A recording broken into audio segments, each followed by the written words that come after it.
kilt. All right.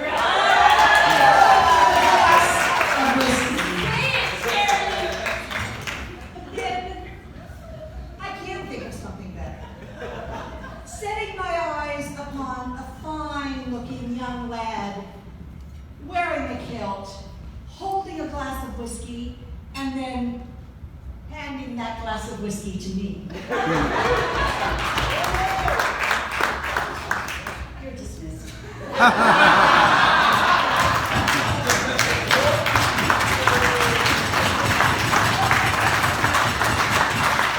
Good evening, lads and lassies.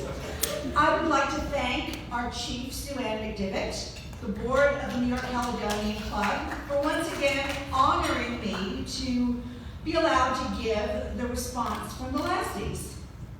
Now, most of the men in my life are aware and know that I do like having the last word. And I'd like to thank you, Fraser, for your gracious and insightful toast. And as Fraser mentioned, I have been known to channel Mae West, and I think I can feel her presence in this room tonight. Yes, I can. Mae, what you saying to us? Oh, Fraser. I noticed a bit of a tilt in your kilt as you walked away tonight. Laddie, is that a pistol in your sporran, or are you just glad to see it?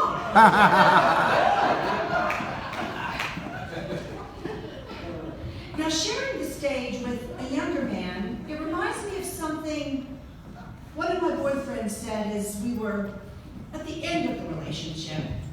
He looked at me and said, you know, when I'm 80 years old, I'm going to marry a 20-year-old woman. I shook my head and I said, well, when I'm 80 years old, I'm going to marry a 20-year-old man. Now, math is not my best subject, but I do know that 20 goes into 80 more times than 80 goes into 20.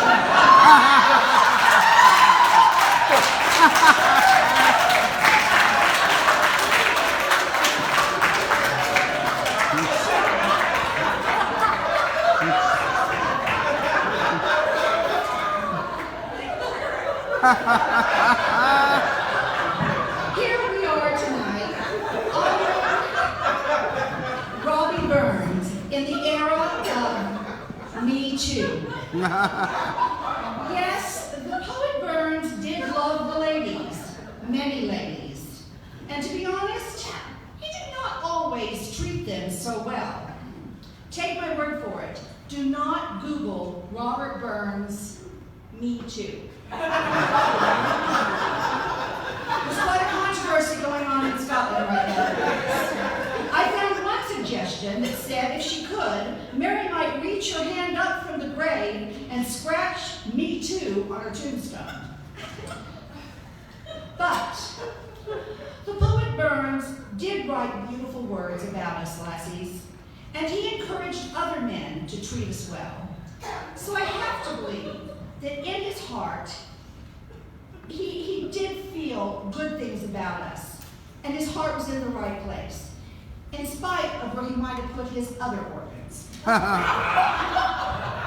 And lassies, we should also be a bit more aware ourselves. As Fraser mentioned, it can be a bit dangerous for a lad to venture out in a kilt amongst us American lassies. So, in reciprocal spirit of Me Too, I vow the following. Number one, I will burn my official kilt lifter t-shirt.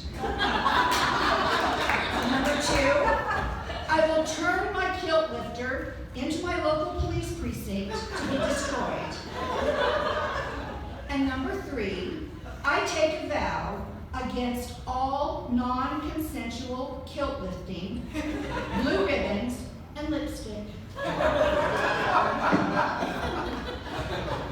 However, I will look forward to celebrating my birthday in April during Tartan Week, watching men in kilts march up 6th Avenue, and I will still pray for a windy day.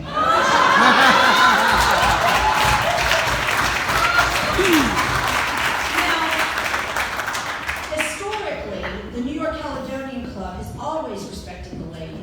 In fact, the very first response from the lassies ever given, a woman speaking at a burn supper, was at a New York Caledonian Club burn supper in the 1890s.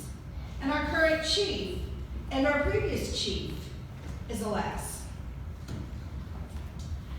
Now, laddies, I wanted each of you to have, let's see, hold on a second. I've got my pages a bit out of order. Give me one moment. Ah, yes. Yankee Doodle went to town, riding on a pony, stuck a feather in his cap. Now, I wanted each of you lads to have something to take with you tonight. So you'll find on your table feathers. So make sure that each of the lads at the table take a feather for your cap. I wanted you each to have this remembrance, and it's a keepsake and a reminder from the evening. Now, this song, Yankee Doodle Dandy, it was the song that the American troops played as the English General Cornwallis marched out his troops in surrender after we fought our Revolutionary War against the tyrant King of England. And the Scots, too, have fought their battles against an English king. So, lads, you take this feather as a reminder to stand with the lassies against tyrants and bad behavior. And it will be a real feather in your cap. Now, the Scots, they have their own version of this phrase, feather in your cap. And Robert Burns wrote a poem about it. When first my brave Johnny lad came to this town, he had a blue bonnet that wanted the crown, but now he has gotten a hat and a feather.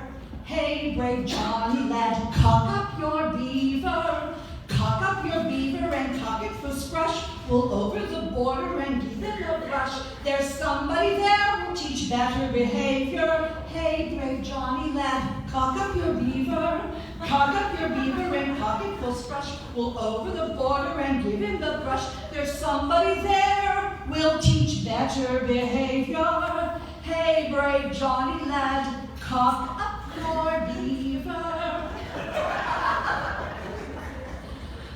So, what I would like you to do now, lassies, is if you would all please stand and look around the table and make sure that all the lads are in possession of their cock feather.